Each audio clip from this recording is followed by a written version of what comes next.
De retour sur le plateau de la Tranche Info, place maintenant au jeudi Anthropologie Noire et nous recevons notre expert des humanités classiques africaines, Nusere Kalala Omotonde. Bonsoir professeur. Bonsoir. Alors pour poursuivre effectivement avec notre série des fake news, ce soir vous nous avez préparé un cours sur fake news et abolition de l'esclavage. Voilà, parce que c'est important de bien comprendre ce qui s'est passé, parce que c'est la face cachée de cette histoire. Les jeunes générations ne la connaissent pas, puisqu'ils sont menés en bateau au niveau de l'historiographie d'une façon générale, et c'est quelque chose qui est caché parce que c'est nauséabond. Alors il y a une chose quand même que je voudrais dire, c'est que c'est ouvert cette semaine-ci en Martinique, donc avec notamment le MIR, oui. Donc un procès qui vise tout simplement à faire en sorte qu'il y ait des réparations vis-à-vis de ce crime, parce qu'on est dans du grand n'importe quoi. C'est-à-dire qu'on a quelque chose qui est reconnu comme crime, donc un crime est de fait imprescriptible, mais là, quand il faut parler des dédommagements, comme par hasard, il y a un problème. Alors que le crime a déjà été dédommagé, mais pour la partie qui l'a organisé. C'est-à-dire les criminels ont été dédommagés, indemnisés, alors là, c'est la totale. D'accord ? Mais la chose, c'est que nous parlons des droits de l'homme, nous parlons de toute une série de choses, et l'État français, parce que sur les documents, il s'agit bien de l'État français, du ministère des Finances et autres, est complètement, je dirais, à côté de ses ponts sur ce sujet-là. Alors, c'est un sujet qui est considéré comme étant boîte de Pandore, qui est abordé toujours avec du grand n'importe quoi, alors que la chose, elle est très simple. C'est-à-dire que on a déjà sur le plan de l'Europe ces 500 années de l'histoire de l'Europe qui est hors cadre humain. Clairement. Et si on rajoute les génocides en Amérique et ailleurs, c'est du hors cadre humain à 1000%. Maintenant, comment fait-on pour replacer l'Europe dans le cadre de l'humanité ? Et comment fait-on au-delà pour replacer l'Occident dans l'humanité ? Parce qu'ils sont à côté, ils ne sont pas dedans. Pourquoi ? Parce que les crimes commis sont reconnus comme le génocide des Amérindiens et autres. C'est reconnu comme un crime, mais il n'y a pas de dédommagement vraiment. On ne parle pas d'espèces sonnantes et trébuchantes. On parle du principe déjà du dédommagement, parce qu'il y a des préjudices qui sont énormes. Et pour une histoire dont on dit qu'elle est terminée, je tiens quand même à rappeler que le monde noir subit jusqu'à aujourd'hui les affres de cette histoire. Alors, je voudrais dire aussi deux choses. Parce que les étudiants d'un Niger m'ont rappelé, à mon bon souvenir, que la fois où nous avions fait la conférence sur la problématique des razzias négrières, donc c'était, je crois, en Mongrove-là, il y avait des personnes d'ascendance ascendance européenne, qui, lorsque j'avais présenté la riva degli Schiavoni, et que j'avais dit, mais effectivement, il y a des personnes en Europe qui portent les noms de cette histoire, de cette époque, eh bien, effectivement, il y avait des gens, notamment une dame dans la salle, qui a sorti son passeport et qui a dit, mais vous savez, moi je suis originaire aussi de cette région d'Europe, et je peux vous montrer mon passeport, mon nom c'est esclave. Et elle l'a dit, elle l'a montré devant tout le monde, effectivement. Je l'avais oublié, mais c'est important de le rappeler. Maintenant, ce qu'il y a aussi de problématique dans cette histoire, c'est que, vous voyez, par exemple, on dit qu'il y a une collaboration africaine à travers les rois. Mais vous savez que l'examen qu'on en a fait à l'UNESCO, dans le département qui s'occupait de la route de l'esclave, c'était de dire, mais il y a une chose qui est étrange. Vous savez, quand vous faites une course cycliste et que vous êtes dans une échappée et que tous les coureurs qui sont avec vous participent à l'échappée de manière à faire en sorte que ça soit une échappée définitive et que vous puissiez arriver en tête de la course et après peut-être qu'il y aura un sprint pour savoir qui va gagner. Quand vous faites votre déclaration, vous remerciez les coureurs qui étaient avec vous parce que tout le monde a joué le jeu de l'échappée et tout le monde a pris le relais qui fait qu'on ne s'est jamais fait rattraper. Et là, vous avez un argument qui est très étrange, qui dit, oui, il y a eu collaboration africaine. Sauf qu'après, il y a eu le racisme. Donc pendant ce discours de collaboration africaine, il y a le racisme. Il ne peut pas y avoir de racisme lorsqu'il y a collaboration, parce que c'est antinomique. C'est-à-dire, s'il y a collaboration, vous encensez ceux qui ont participé avec vous à l'entreprise. Mais si, à un moment, vous voyez qu'effectivement, il y a un refus total de la partie africaine, vous êtes obligé d'inventer, je dirais, une espèce de miroir aux alouettes pour justifier que vous allez entreprendre une opération qui est totalement injustifiable sur le plan humain. Je tiens quand même aussi à rappeler qu'il y a encore une chose qui est très étrange dans cette historiographie. On vous parle de sources. Mais les sources sont à 99,9% européennes. Or, lorsqu'on parle de conflit entre deux nations, on fait toujours attention aux sources. C'est parce qu'il ne faut pas oublier Paul Ricoeur qui dit que le but de l'histoire, c'est de rétablir les sociétés dans leur dignité, dans leur objectivité. Et il y a eu des conflits, je dirais, entre par exemple la Grèce et la Perse, où il y a aussi la problématique de l'historicité des femmes dans le monde occidental. Or, il n'y a pas d'écrits sur les femmes faits par les femmes. Ce sont des écrits faits par les hommes, et les hommes étaient particulièrement machistes. Donc on n'a que des arguments, mais alors là d'une négativité qui dépasse l'entendement. Et donc c'est pour ça que les spécialistes rappellent qu'il faut faire attention déjà à spécifier la problématique des sources. Pourquoi ? Parce qu'il faut garantir l'objectivité du récit. Et deuxièmement, relativiser le discours des hommes sur les femmes, ou relativiser le discours des Grecs sur les Perses, parce qu'on n'a que le point de vue des Grecs, on n'a pas le point de vue des Perses. Or, là, dans l'historiographie de l'esclavage, les sources, c'est quoi ? Tous ceux qui ont participé au crime, c'est-à-dire que vous n'avez pas un Européen qui était là par hasard et qui dit « j'ai vu », mais qui n'avait pas mis ses moyens financiers ni ses moyens logistiques dans le crime, qui est là totalement neutre et qui dit « voilà, j'ai vu ». Ils sont tous partie prenante. Et c'est ça qu'on présente comme étant des preuves objectives de l'historiographie du Yovoda. Mais c'est du grand n'importe quoi. C'est-à-dire, c'est comme si, vous prenez des déclarations de violeurs et qui font foi contre l'argumentation des femmes violées. Et on dit, mais non, ce sont les femmes qui l'ont cherché parce que regardez ce que disent les violeurs. C'est-à-dire, on est dans du grand n'importe quoi. Clairement. Vous voyez, ce qu'il y a de très étrange, et je le redis, c'est que la déontologie historique, elle part en vacances quand il s'agit de l'historiographie du Yovoda. C'est-à-dire qu'on va raconter, par exemple, l'histoire des croisés, parce que ça met en jeu l'Europe contre le monde arabe. On dit, mais attention, il ne faut pas salir le monde arabe, parce qu'après tout, ils étaient en Arabie, et c'est les Européens qui ont été... Voilà. Donc, c'est-à-dire qu'on commence à modifier le discours. Il y a eu le problème des guerres tribales entre la France et l'Allemagne. Et il y en a eu des guerres tribales. Première guerre tribale, deuxième guerre tribale, enfin, toujours, je dirais, donc des guerres, notamment entre ces deux parties. Et les livres d'histoire sont faits en commun. Les livres d'histoire ne sont pas à charge l'un contre l'autre. Donc il y a quelque chose qui est nauséabond dans cette affaire-là, et c'est la problématique, franchement, des réparations, puisque le but du jeu, c'est de ternir la démarche des réparations, et aussi d'éloigner le monde noir de cette histoire. Pourquoi je dis éloigner le monde noir de cette histoire ? C'est-à-dire que c'est l'occasion de rappeler l'humanité à ses devoirs envers l'humanité. Parce que, je dirais, le but, c'est pas d'être, le but, c'est d'être humain. Et la chose, c'est que trop facilement, l'humanité dominante se contente d'être, mais pas d'être dans le cadre, je dirais, des relations humaines. Et c'est là où il ne faut pas baisser pavillon, mais il faut vraiment toujours être présent de manière à rappeler ce que c'est que le principe d'être humain. On ne peut pas avoir des êtres sur la planète. Il faut des êtres humains. D'accord ? Et je rappelle que ATD Carmone m'a invité dans un congrès mondial où j'ai rappelé que l'aide humanitaire a commencé par les Africains qui faisaient de l'aide humanitaire à l'Europe. D'accord ? Et c'est pour ça que sur les pièces de monnaie, et j'ai montré les pièces de monnaie, cette science s'appelle la numismatique, des grandes cités européennes, vous avez des têtes de rois africains. Et j'ai montré le testament des anciens Européens qui remercient l'Afrique de l'aide humanitaire parce que l'Afrique envoyait du blé par bateau. D'accord, on envoyait des denrées. Et ça, quand on parle de l'histoire de l'aide humanitaire, on fait mine de croire que ça a été toujours dans le sens de l'Europe vers l'Afrique. Effectivement. Alors que l'Afrique a aidé l'Europe à maintes reprises, quand l'Europe était en proie à la famine, quand des cités européennes allaient disparaître. Même en Seconde Guerre mondiale. Mais oui, totalement, puisque c'était le grand retour du cannibalisme. Et à partir de là, ce qui s'est passé, c'est que l'Afrique a aidé sans demander des contreparties financières, sans faire signer des engagements où ceux qui avaient dans le sous-sol disparaissaient de la propriété des autochtones. Vous voyez ce que je veux rappeler ? Donc c'est important de bien comprendre tout cela, parce que le récit de l'histoire de l'humanité est raconté à sens unique, mais on oublie quand même qu'il y a eu une période qui a été relativement longue, de plusieurs siècles, où c'est l'Afrique qui aidait l'Europe, à tous les niveaux.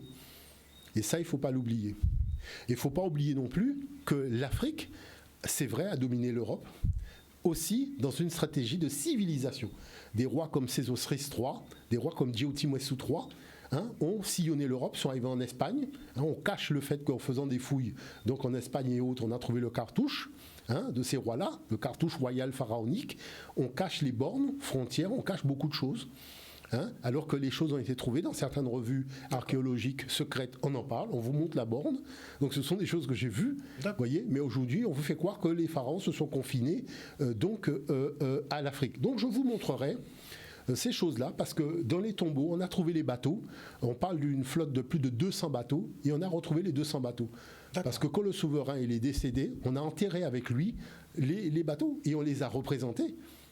Donc il faut savoir que les choses sont là, d'accord, et que si on a du mal à être objectif en matière d'historiographie dans les académies occidentales, l'Afrique doit toujours être là pour rappeler à l'humanité que les choses n'ont pas été à sens unique. Mais certains parlent de cancel culture. Quand on vient et qu'on essaie justement de réhabiliter l'histoire africaine, certains parlent de cancel culture, qu'on veut effacer finalement une partie de l'histoire. C'est-à-dire que la chose, c'est que vous avez un Occident dominant qui veut tirer finalement vers lui Alors, il y a une chose qui est très intéressante avec les Occidentaux. Ça, j'adore. D'accord ? Quand c'est des vertus, ils privatisent la vertu. C'est-à-dire que la démocratie, elle est grecque.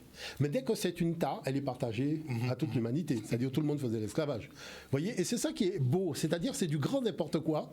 Parce que tu dis, mais qu'est-ce qu'il a fumé, qu'est-ce qu'il a bu avant d'écrire ou avant de parler ? Parce que les vertus de l'humanité, tout le monde a, toutes les civilisations sont des vertus. Non, la vertu, elle est toujours... Et les Chinois aussi, les historiens chinois aussi disent la même chose. Quand on parle de l'écriture, des choses comme ça. Ils disent, mais quand c'est une vertu de l'humanité, vous la privatisez. Vous dites que c'est les Grecs. Et quand c'est une tare, tout le monde l'a fait, même les Chinois. Vous voyez ce que je veux dire par là ? Donc c'est ça qui est quand même assez notoire dans cette façon de raconter l'histoire. C'est ce qu'on appelle le nombrilisme eurocentrique.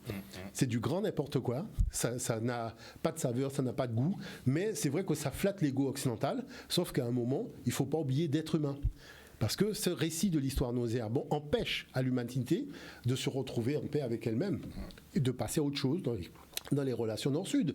Donc il ne faut pas s'étonner qu'aujourd'hui l'Afrique aille chercher la Russie pour pouvoir avoir des moyens de se défendre. N'oublions pas, pour ceux qui critiquent, que la Russie a aussi un droit de veto. Donc si Kadhafi avait fait appel à la Russie et que la Russie avait le droit de veto, et que les choses s'étaient passées dans un cadre avec plus de lucidité, puisque c'est vrai qu'aujourd'hui, aussi bien les Chinois que les Russes ont plus de lucidité sur certains agissements des Occidentaux, certains dirigeants seraient encore là. Si Laurent Gbagbo avait fait appel aux Russes aussi à une époque, certaines choses ne se seraient pas passées comme elles se sont passées. Puisqu'on a vu qu'au Venezuela, le fait de disposer de l'appui de l'armement militaire russe a fait que ça change la donne. Ça change complètement la donne. Donc il faut être objectif aujourd'hui, comme le disent beaucoup d'experts africains, c'est-à-dire qu'il y a une obligation d'objectif positif devant la jeunesse africaine qui représente pratiquement aujourd'hui 60 à 70% de la population africaine. Je tiens quand même à rappeler que le monde noir a dépassé le 2 milliards d'habitants sur la planète. D'accord ? Donc sur le continent et en dehors, nous sommes à 2 milliards. Donc il faut que ces 2 milliards qui possèdent quand même, disons-le franchement, 80% au moins des richesses de la planète, pour être gentil, donc soient à la hauteur, je dirais, des enjeux et décident d'aborder le monde du Verseau, donc l'ère du Verseau, dans d'autres dispositions. La dernière chose que je dirais, c'est qu'il faut arrêter de ressasser sous le coup de l'émotion l'odeur nauséabonde de ce qui s'est passé à l'ère des poissons. L'ère du poisson a été une ère très basse, c'est l'ère du fer. La découverte du fer a fait qu'on a tué beaucoup d'humains à travers le monde, avec tous les armements militaires, fusils et autres. Et la chose, c'est qu'il faut créer maintenant les conditions où on va partir dans une autre direction, dans les rapports humains. Et il faut que les hommes et les femmes de bonne volonté, peu importe leur culture, peu importe leur couleur de peau, tiennent un discours du grand rassemblement des humains, puisqu'on voit arriver des gens comme les Zemmour et compagnie qui racontent n'importe quoi. Et qui divisent. Mais aujourd'hui, c'est-à-dire que certaines civilisations veulent vivre sur le mythe. Vous voyez, elles veulent vivre sur le mythe. Donc il faut quand même rappeler les richesses. Ne pas oublier que l'Algérie a fait de la France le premier... la France est devenue un pays pétrolier gazier avec l'Algérie et que les cordons ombilicaux à ce niveau-là n'ont jamais été coupés. et que c'est après, même si on dit qu'il y a eu l'indépendance et compagnie, il suffit de regarder dans la réalité. Et après, il y a eu le problème du Gabon, où ils sont partis prendre les richesses pétrolières du Gabon, et aujourd'hui le Gabon dit regardez le Rwanda, regardez où on est. Donc il y a des soubresauts qui fait qu'ils disent nous on va rentrer dans le Commonwealth. Donc il faut comprendre la chose, parce que les générations ont changé. Oui. C'est pas les générations d'autrefois. Et la jeunesse africaine n'est pas disposée effectivement à perdre plus de... Voilà, parce qu'elle a des compétences, elle a une vision mondiale qui est beaucoup plus acerbée. Et puis il ne faut pas oublier que les gens voyagent, les gens ont des amis. Moi j'ai eu des camarades de classe qui étaient chinois, japonais, indiens et compagnie. Donc c'est vrai que on voit le monde, on discute, on s'échange. On voit des jeunes qui ont le même âge que vous, mais qui ont une façon de voir les choses totalement différemment, que pour eux leur pays c'est la Terre Sainte. Vous voyez, alors que quand c'est le monde noir, on veut toujours délocaliser la Terre Sainte hors du monde noir. Donc il y a un certain nombre de choses qui vous emmènent à des prises de conscience. En tout cas, moi j'ai voulu faire, je dirais, la trilogie donc sur la problématique du Yovoda dans son ensemble et aborder maintenant, je dirais, le grand n'importe quoi qu'a été le dédommagement des colons. Et il faut reprendre, je dirais, la situation à 1848. C'est pour ça que j'ai amené un premier document, si on peut le regarder, parce qu'il est relativement significatif. Très bien. On part pour le premier document, Jordan. «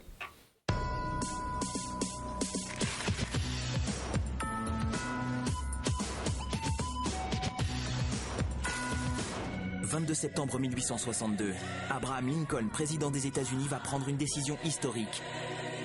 Nous sommes 1 minute avant l'abolition de l'esclavage. » Esclave, je t'affranchis, tu es un homme libre. Merci. Mais quoi, ça veut dire que je ne ramasserai plus le coton? Eh ben voilà, c'est terminé. Fini les limbagos. C'est génial. Et je ferai plus le ménage non plus? Bah non, c'est fini, ça aussi. C'est super, ça. Et je brosserai plus les chevaux? Mais tu es libre, je te dis. Oh, merci. Merci du fond du cœur, merci. Qu'est-ce que vous allez faire maintenant? Ben, dormir un peu. Je suis épuisé, moi. Bon, on se reverra de toute façon, j'habite à côté. Ah non, désolé, mais vous pouvez pas rester ici, hein. Quoi? Mais pourquoi? Ben parce que quand on est un homme libre, on s'achète une maison et on vit pas chez son voisin, on s'assume. Comment je peux me payer une maison? J'ai pas d'argent. Vous avez pas mis 2-3 sous de côté quand vous étiez chez moi? Ben, c'est-à-dire que j'ai pas vu une pièce de monnaie depuis que je suis arrivé d'Afrique. Ah, vous avez tout claqué, c'est ça? Flambeur, va. Bon, je vais pas vous laisser tomber. Qu'est-ce que vous savez faire, hein? Vous savez ramasser le coton? Oui. Et le ménage et les chevaux, c'est dans vos cordes? Aussi, oui. Ah ben écoutez, c'est incroyable, j'ai une place qui vient de se libérer, si vous voulez, elle est à vous. Merci. Ah non, mais ça me fait plaisir. Et alors comment on fait pour le salaire? $1 par mois, ça vous va? Mais c'est de l'esclavage. Impossible, il vient d'être aboli. Voilà. J'ai fini de récolter tout le coton de vos champs, maître. Maître? Ah non, plus de ça entre nous. Appelle-moi patron. Comme je vous disais, j'adore cette vidéo, mais en même temps, elle m'énerve au plus haut point parce que ça reflète vraiment. C'est la réalité. Passé, en fait. C'est la réalité. C'est-à-dire que quand vous regardez les documents, c'est vraiment la réalité. C'est cette réalité-là qui est notée dans les documents. C'est-à-dire que ceux qui veulent croire au Père Noël, que oui, on a aboli les esclaves, on a aboli le système et compagnie, je dirais qu'ils voient si en mettant un sapin, ils ont des cadeaux venant d'un gars qui sort de la cheminée. Mais dans la réalité, c'est fondamentalement faux. En fait, on a un système qui était en crise, totalement en crise, parce qu'il y avait de plus en plus de révoltes sur les plantations. Il y a Haïti qui avait déjà pris la tangente. Et là, la chose, c'est qu'il faut quand même savoir que la France avait, en termes de colonie, un joyau qu'elle a perdu. Mais elle a perdu pourquoi ? Parce qu'elle est nombraliste. Il faut savoir, elle est nombriliste, il faut savoir que vous avez en France ce que j'appelle le syndrome Toussaint Louverture. C'est-à-dire que pour ton intérêt économique, tu as quelqu'un qui est capable de faire du chiffre. Et il te dit, on va discuter d'égal à égal. Et tu dis, non, si tu n'es pas esclave, si tu n'es pas en dessous de moi, si tu n'es pas mon vassal, il est hors de question que nous ayons des relations égales. Mais c'est ce qui arrive à Laurent Gbagbo. C'est-à-dire Laurent Gbagbo dit, écoutez, moi je suis un pays indépendant, je veux gérer le pays comme je l'entends, et la chose des relations du précaré français en Côte d'Ivoire, ça suffit. Et on lui sort le syndrome Laurent Gbagbo, parce que cette affaire-là n'est pas terminée. Quand vous écoutez les dirigeants français parler, ils sont, je dirais, c'est de l'ignominie à l'état pur dans les rapports humains, dans le respect de la personnalité humaine. Et ce sont des gens aussi qui sont un peu flambeurs dans les casinos. C'est-à-dire que le gars, il pense toujours qu'il va se refaire alors qu'il voit bien qu'il perd. Mais comme il est dans le mythe de « je vais me refaire », le temps qu'il prenne en compte qu'il a déjà tout perdu, le casino l'aura déjà mis dehors et il y aura quelqu'un d'autre qui va prendre sa place, c'est-à-dire les autochtones. Parce que l'autochtone, il n'est pas con. Il voit bien à quel jeu tu t'amuses. Donc du coup, ce qui se passe, c'est qu'à la fin de cette affaire-là, on repart dans la même dynamique. C'est-à-dire qu'il n'y a pas de changement de la vie des gens sur les plantations. Et c'est pour ça que cette histoire n'est pas racontée. Moi, vous savez, j'ai eu l'occasion, dans le cadre d'une galerie d'art, d'avoir une altercation avec une artiste peintre européenne qui avait peint une scène qui était, bon, vous avez la loi Taubira, vous ne pouvez pas faire ce que vous voulez. Et la chose dans la discussion, puisque quand l'élu est arrivé, on a parlé, il a expliqué que c'était lui qui avait voulu cette thématique-là, et elle dit, mais vous savez, après l'abolition de l'esclavage, les Noirs ont continué de faire exactement les mêmes choses qu'ils faisaient avant. Et est-ce qu'il y avait quelqu'un qui contrôlait s'il prenait des coups de fouet ou il ne prenait pas de coups de fouet? Et c'est ça la problématique de fond. C'est-à-dire que la réalité, il y a une dimension du tragique. Et la solution qui est choisie par les adultes, c'est de mentir aux jeunes générations. Aussi bien occidentales que les jeunes générations panafricaines. On ment et on pense s'en sortir par le mensonge. Et ça, c'est pas top. Alors après, on bâtit des mythes. C'est bien de regarder le deuxième document, parce que le deuxième document, justement, permet de voir cela.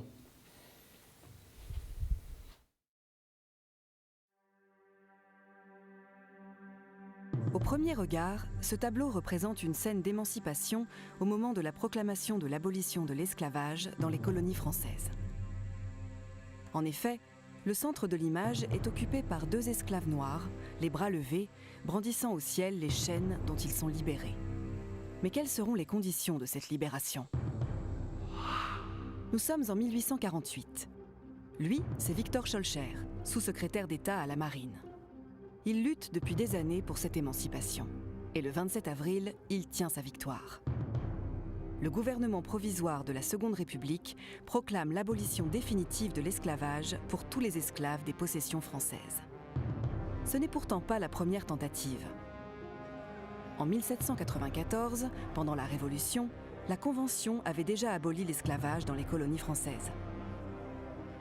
Mais sous la pression des planteurs antillais, Bonaparte l'avait rétabli dès 1802. Cette fois-ci, Victor Schœlcher, qui rédige le décret, précise bien que l'abolition est définitive. Au pied des 2 esclaves qui manifestent leur joie, d'autres agenouillés remercient le député chargé de l'annonce. Il est le représentant de la République française et tient le texte du décret à la main. Son bras gauche guide notre regard vers l'imposant drapeau tricolore de la nation française qui vient les libérer. À ses côtés, des mousses signalent la présence de la marine comme force armée dans les îles. Ils pourraient empêcher d'éventuels débordements. Face à eux, c'est la société coloniale qui accueille la nouvelle. Toute de blanc vêtue, l'une d'elles reçoit dignement les remerciements d'une ancienne esclave agenouillée. Dans la composition du tableau, les étoffes luxueuses s'opposent à la semi-nudité des esclaves, dont les corps noirs enchevêtrés forment une masse compacte. En arrière-plan, un marin tient dans ses bras un enfant noir. Une évocation de l'harmonie qui règne entre les 2 communautés durant cette joyeuse célébration. Enfin, le paysage, avec ses cocotiers, propose une représentation idéalisée et typique des colonies sucrières françaises. Pourtant, la France n'innovait pas en la matière, puisque l'Angleterre, dès 1808, avait aboli la traite des Noirs et incité de nombreux pays européens à faire de même. Comme une image de propagande, la représentation de Biard s'inscrit dans l'imagerie coloniale officielle. Si le tableau célèbre un pas immense dans la lente acquisition des libertés, il évoque aussi le siècle des puissances impériales triomphantes, sûres de leur légitimité et de leur bienveillance à l'égard des peuples colonisés. En réalité, l'abolition de l'esclavage de 1848 rendra effectivement la liberté aux esclaves, mais leur condition de vie n'évoluera que très peu.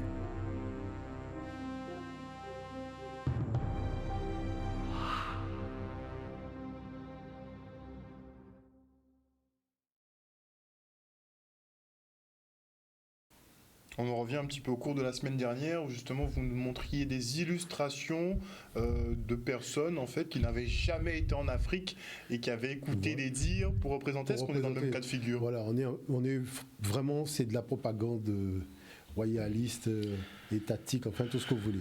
La chose qui est particulière là, donc dans cette thématique-là, c'est que en fait tout ça, c'est, je dirais, de la mascarade. Parce que vous enlevez l'article 5 qui prévoit le dédommagement des esclavagistes. Alors, il y a une chose qu'il faut bien comprendre. Vous savez, des fois, on m'appelle de l'étranger, on me dit « Oui, monsieur Motunde, le mot colon est un mot qui est perçu positivement, c'est-à-dire c'est celui qui vient mettre en valeur des terres, qui vient mettre le tout. » Et c'est vrai que, regardez bien, l'Europe et les historiens français, quand ils racontent l'histoire, ils parlent de colons. Sauf qu'on n'a plus affaire à des colons, là. Parce que les colons, à la limite, c'était les engagés qui venaient mettre en valeur et qui avaient les 36 mois dont on a parlé dernièrement. Mais là, on a affaire à des esclavagistes, on a affaire à des criminels. On n'a plus affaire à des colons, là. Clairement. Est sorti du cadre des colons. Donc, c'est pour ça que c'est important de voir que cet article 5 va garantir le principe du dédommagement, donc un refinancement, c'est de la recapitalisation, aux esclavagistes propriétaires d'exploitation. Alors, quelle est la problématique de fond ? La problématique de fond, c'est que la situation en Haïti a créé une déflagration financière et économique. Il faut savoir que dans les colonies, il n'y a pas de banque, il n'y a pas de système de financement, et tout ce qu'il y a dans la colonie n'est pas fabriqué là directement, mais vient donc de l'extérieur, donc généralement de l'époque donc de la métropole. Et les financements aussi, c'est-à-dire que ce sont des riches familles bourgeoises de Nantes, de Bordeaux, qui ont des partenaires donc financiers et économiques qui sont les planteurs esclavagistes, avec lesquels ils fonctionnent, ils prennent des participations et les bénéfices réalisés sont séparés entre celui donc, qui a donné le financement et celui qui a géré l'exploitation sur le terrain. Mais quand il y a eu le problème en Haïti, c'est qu'il a commencé à avoir quand même une sacrée secousse, comme on a pu avoir les subprimes à l'époque et autres. Et donc, les financements ont commencé à se tarir parce qu'on demande aux planteurs de garantir une sécurité et une paisibilité de la production, sauf que toutes les plantations prennent feu. Et on voit que finalement la mise en scène de l'arrivée du décret qui va créer les conditions de l'abolition, c'est faux, puisque les Noirs ont réglé le problème. C'est-à-dire en tout cas en Guadeloupe et en Martinique, quand il arrive le décret, le problème est déjà réglé depuis longtemps. Donc il ne reste plus qu'une seule chose et que tout le monde attend dans ce monde-là, c'est le principe du dédommagement des esclavagistes.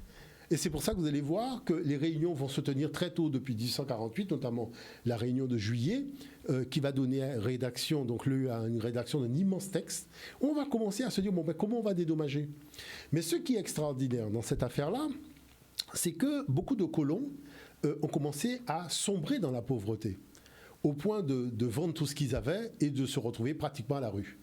Et donc, tous ces colons qui se retrouvent pratiquement à la rue, qui n'ont plus rien, qui vont vendre tout, qui vont se débarrasser de tout parce que certains n'arrivent même plus à boire et à manger, donc ils vivent de l'aide que leur fournissent les autorités locales, non plus que comme bien les titres de propriété qui vont céder à des personnes donc qui pour certains n'étaient même pas esclavagistes sur les territoires. D'accord. C'est-à-dire que les gens de Bordeaux-Nantes vont envoyer des gens avec des moyens financiers pour récupérer des titres de propriété.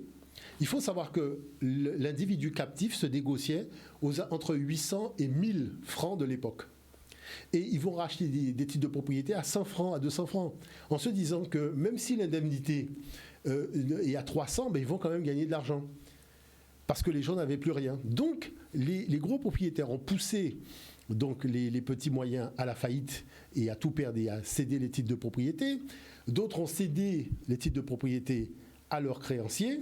Et donc, c'est pour ça que cette affaire-là devient d'une grande n'importe quoi. On parle de 10 000 personnes. Mais là où on va voir apparaître vraiment une chose extraordinaire, c'est la puissance de ces esclavagistes. C'est pour ça que c'est intéressant de voir le document suivant. On enchaîne. Abordons maintenant la loi du 30 avril 1849 avec l'indemnisation des esclavagistes et notamment la conversion financière de la liberté des esclaves sur les colonies françaises au profit des esclavagistes. Alors, quelle est la situation exactement ? Il faut savoir que, concernant le recensement des esclaves, qui a eu lieu donc, dans les colonies entre 1848 et 1849, sur 248 320 captifs au total, nous avons pour la part de la Guadeloupe, donc 35,8%, donc avec 87 087 captifs. La Martinique représente 29,98% avec 74 447 captifs. La Réunion représente 24,42% avec 60 651 captifs. Et enfin la Guyane avec 12 525 captifs représente 5,04%. Nosy-Bé et Sainte-Marie avec 3 500 captifs représentent 1,41%. Et le Sénégal, donc chose particulière, sur les 10 110 captifs, il y avait 500 engagés donc qui n'ont pas été comptabilisés dans le dédommagement. Et donc la part du Sénégal est de 4,07%. Il est intéressant de voir maintenant comment se sont passés les débats pour aboutir à la somme qui sera allouée aux esclavagistes sur les colonies. Alors les choses ont été très rudes, il faut savoir qu'il y a eu plusieurs réunions, et on peut citer par exemple celle de juillet 1848, celle de janvier 1849 et aussi celle du 23 avril, donc 1849, qui a été suivie de celle du 30 avril. Donc on peut parler véritablement de la conversion de la liberté des esclaves en une indemnité négociée par et au profit des propriétaires d'esclaves. Parce que voyons les choses par étapes. La première proposition qui a été faite, c'est tout simplement le fait de leur allouer 6 millions de francs en espèces. Et sur ces 6 millions de francs en espèces, il y a 50% qui allaient directement dans la poche des esclavagistes et 50% qui étaient dédiés à la création de comptoirs coloniaux, donc c'est-à-dire la création de systèmes bancaires dans les colonies. Cette option a été catégoriquement refusée. Donc, une deuxième proposition a été faite. Donc, c'est pour vous dire que les esclavagistes étaient en position de force par rapport à l'État français. La deuxième option, c'est de proposer 6 millions de francs en espèces, d'accord, dont 50% iraient directement dans la poche des propriétaires d'esclaves et 50% iraient donc à la création des banques. Donc formerait le capital des banques. Et là-dessus, il y aurait un ajout de 6 millions de rentes à 3%, dont 100% irait directement dans la poche des esclavagistes. Cette option aussi a été refusée. Donc, une troisième proposition a été faite, et c'est finalement celle-là qui a remporté les suffrages. C'est tout simplement le versement de 6 millions de francs en espèces qui irait à 100% directement dans la poche des propriétaires d'esclaves. Donc vous voyez, on est passé de 50% à 100%, donc une dotation de 100%, et une rente de 6 millions à 5%, donc 87,5% irait directement dans la poche des propriétaires d'esclaves et 12,5% irait tout simplement à l'affectation de la création de systèmes bancaires sur les colonies. Donc voilà l'état de la réalité des choses. Donc c'est cette option qui a finalement été acceptée. Donc ça montre bien que les esclavagistes étaient en position de force par rapport à l'État français qui a dû reculer aussi bien sur la dotation en espèces que sur la capitalisation du système bancaire dans les colonies esclavagistes. On est loin d'une abolition humaniste, en fait. Non, mais attendez, c'est pas tout. 3/4 des propriétaires d'esclaves étaient des femmes. C'est-à-dire que, même aux États-Unis, c'est-à-dire que maintenant qu'on commence à regarder, mais qui a touché ces sommes d'argent, on constate qu'il y avait beaucoup de femmes. 3/4 des propriétaires qui ont perçu ces sommes étaient des femmes. Et ça n'avait jamais été dit ni mis en avant. Bon. D'accord. La chose, c'est que cette indemnité, c'est du grand n'importe quoi quant au fond.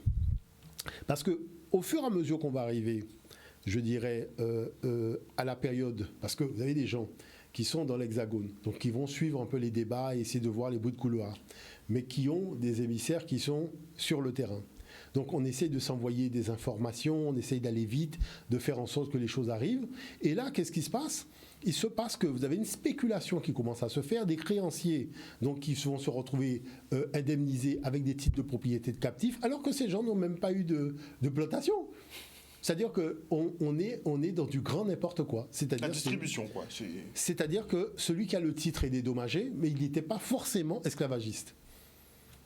Parce que vous comprenez bien que des financiers dans l'Hexagone en ont profité pour se refaire aussi, en rachetant à bas prix des titres de propriété et en les revendant. Donc vous avez des gens, à La Réunion par exemple, des gens qui se retrouvent avec plus de 2 millions à eux tout seuls en termes de démarches. C'est des choses en inventant des nombres de captifs qu'ils ont eu et qu'ils n'ont jamais eu en fait en réalité. Hein, puisque les gros ont commencé à avaler les petits.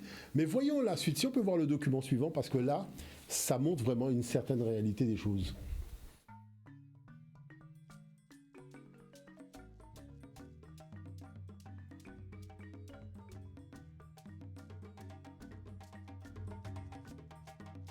Concernant ce refinancement des esclavagistes français, on peut parler véritablement de cela, et de la conversion financière de la liberté des esclaves au profit des esclavagistes. Donc cette loi du 30 avril 1849, dont certains voient le texte pour la première fois, qu'est-ce qu'on peut dire? Les colonies concernées sont celles de la Martinique, de la Guadeloupe et dépendance, de la Guyane, de la Réunion, du Sénégal et dépendance, et Nocibé et Sainte-Marie. Cette loi est adressée aux colons dépossédés. Donc les colons dépossédés alors que c'est présenté comme un retour vers la normalité. Chose particulière, l'article 3 dit que tous les Noirs affranchis, en vertu des décrets du 4 mars et du 27 avril dernier, donneront droit à l'indemnité. Donc il faut rappeler un certain nombre de choses. En 1794, donc, les descendants d'Africains accèdent à la nationalité, c'est-à-dire qu'ils deviennent citoyens français. En 1802, c'est la première fois que des citoyens sont déchus de leur nationalité au point de revenir au point de départ, c'est-à-dire de revenir à la condition d'esclave. Et maintenant qu'ils sont libérés en 1848, on négocie leur valeur par individu et ça fait l'objet d'une tractation financière. Donc en fait d'abolition, on a plutôt là la trace d'un achat de la liberté des gens, donc une accession à la citoyenneté par l'achat sur la rente de 6 millions payables au terme de l'article 2, le 8e de la proportion, effectivement, donc dédié aux colonies esclavagistes et aux colons. Donc il faut savoir, cela concerne 10 000 colons, d'accord? Tout simplement, il y aura cette part de 12,5% qui sera prise sur le montant de leur indemnité pour financer la capitalisation bancaire. Professeur. Voilà, donc le but du jeu, je vais vous dire une chose qui est très claire. Les histoires d'abolition de l'esclavage, franchement, ça n'intéresse personne. Le but, c'est de recapitaliser une économie pour qu'elle reparte. Pour que the show must go on et que l'argent puisse rentrer dans les caisses, puisqu'il ne faut pas oublier que ça fait à peu près une 50aine d'années qu'il y a la Banque de France et il faut que les banques, que l'argent circule. Et comme ce pan d'activité faisait circuler des capitaux et aussi des denrées, des marchandises et autres, et c'était vraiment le pilier même de l'économie de l'époque, beaucoup d'économistes de l'époque le disent, et donc la chose, il ne faut pas oublier qu'il n'était pas négocié que des humains, beaucoup de choses, l'ivoire, les peaux d'animaux, enfin... les bennes, enfin tout ça faisait aussi les pierres précieuses, les minerais, tout ça faisait déjà partie des transactions. Donc on voit bien, quand on a la liste de la cargaison, on a centralisé sur les humains, mais vous avez d'autres postes qui pourvoient en capitaux financiers énormes, et ça, on l'oublie généralement dans les discussions. Bon. Mais ce qui est encore particulier dans cette affaire et qui est particulièrement nauséabond, c'est qu'on vous fait croire qu'il y a eu un dédommagement. C'est-à-dire que, voilà, on va répartir les 6 millions au prorata du nombre de captifs, au prorata de la possession au niveau des colonies. En fait, le truc est beaucoup plus nauséabond que ça. Regardons le document suivant, parce que là, c'est l'apothéose.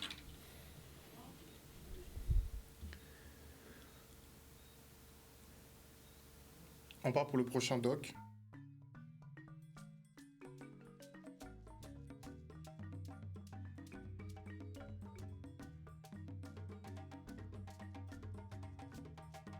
Le refinancement des esclavagistes en 1849, donc c'est une double indemnité en numéraire et en capital.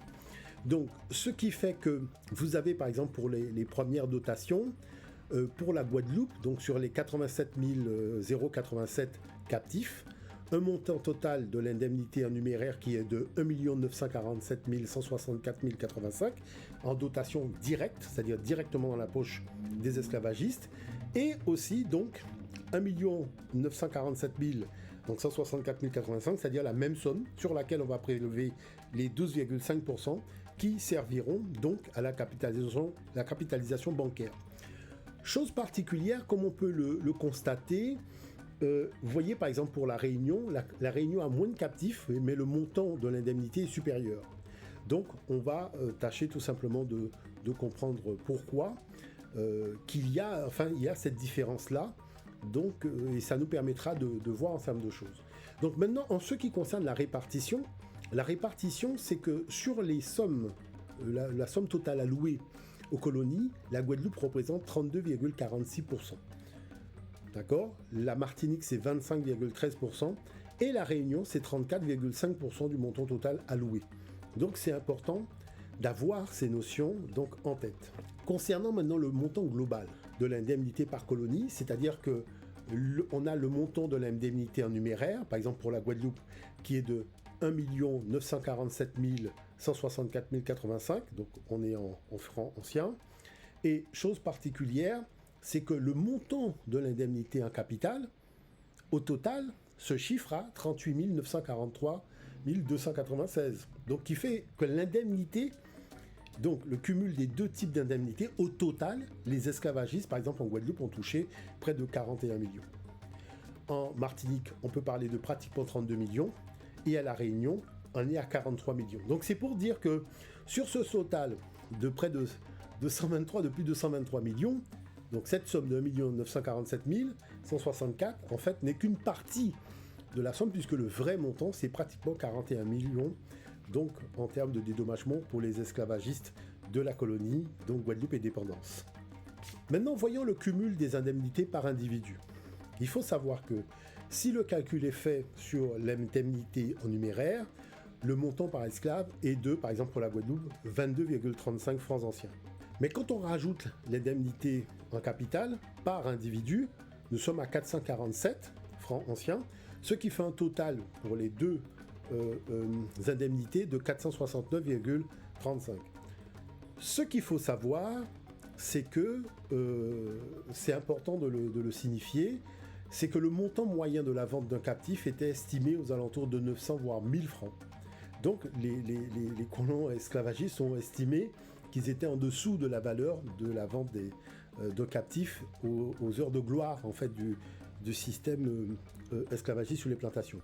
Comme on peut le voir, le montant est à La Réunion de 711,48 francs anciens. Donc ce qui veut dire que le montant en fait par individu par plantation n'est pas le même. Donc ça tient compte des paramètres économiques et des paramètres liés aussi, je dirais, à tout ce qui est transport d'une façon générale. Donc c'est pour ça que cette indemnité est calculée au prorata de la valeur transactionnelle d'un individu captif, donc sur une plantation, et naturellement ça change d'une plantation à une autre. Où des centaines de millions ont été reversés. Voilà, totalement. Alors c'est quand même, moi je vous dis, c'est quand même une très bonne chose. Parce que moi je vais dans les lycées, les collèges, les universités, les jeunes n'ont jamais entendu parler de cela. Et c'est quelque chose quand même d'important. Moi, je voudrais quand même dire une chose, mais je voudrais qu'on regarde le document suivant, parce que c'est vrai que le temps passe. Est-ce qu'on peut regarder le document suivant et on va rentrer dans une petite analyse.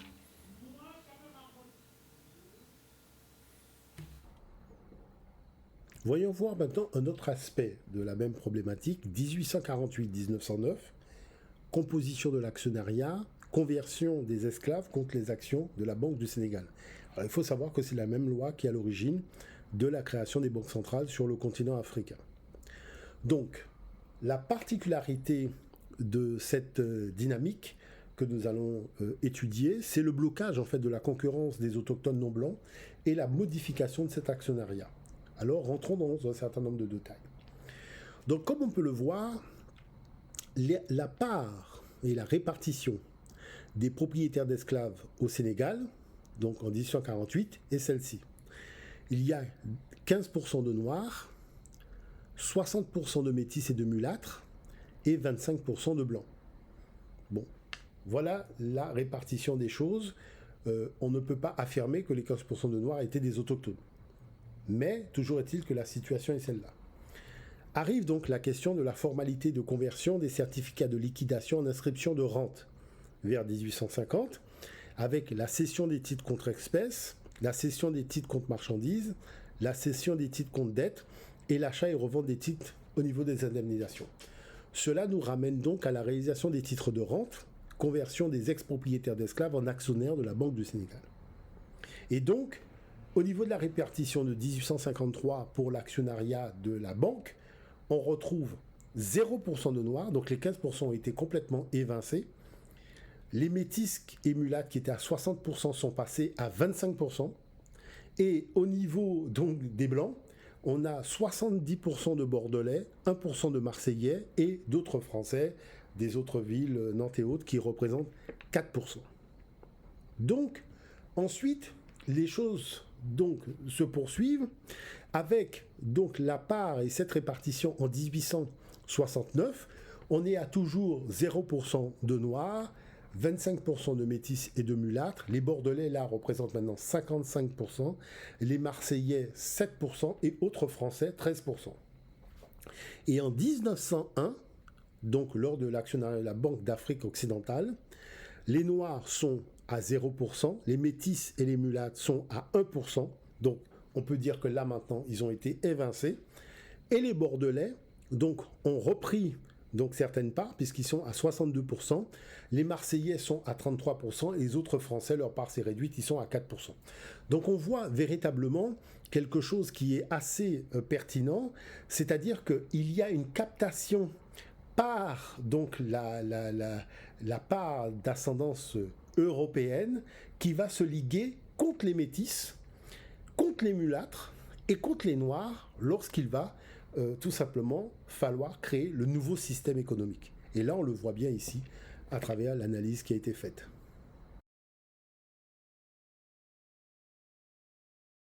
De la fourberie jusqu'au bout. Hein. Voilà. Donc, vous voyez, en fait, la chose, elle est importante. C'est-à-dire que c'est vrai qu'aujourd'hui, on a même une base de données, donc les Anglais avaient pris l'initiative d'en faire une, et la France a suivi, sur donc, qui étaient ces propriétaires. Là-dessus, il y a une partie des gens qui sont noirs, bon, sans information complémentaire. Bon. Mais la chose, il faut bien comprendre une chose, c'est que vous êtes dans un système économique qui est limité en marchandises. Vous voyez ? C'est-à-dire qu'il faut pouvoir s'en sortir et il faut faire en sorte de défendre son précaré, donc dans une colonie où chacun essaye de boxer l'autre pour prendre ses acquis. Donc vous avez ces Noirs qui ne sont pas forcément des autochtones, qui possèdent donc des captifs qui vont valoriser avec des titres de propriété. On voit que la part des Mulâtres et des Métis est relativement imposante au début, mais au fur et à mesure que le temps passe, on voit bien qu'il y a une stratégie larvée sous-jacente qui sous-tend véritablement un mécanisme racial sur le plan économique visant à écarter tous les non-blancs, il faut dire les choses très clairement, et donc à faire du blanchiment d'argent. Il faut dire les choses aussi très clairement, mais ce qui est très étrange, c'est qu'on a parlé de collaboration des Africains. La chose, c'est que pour des gens qui ont collaboré, c'est bizarre qu'ils n'aient pas été intégrés dans le système qui est venu après et qui a été fondé sur particulièrement ce qui s'était fait avant.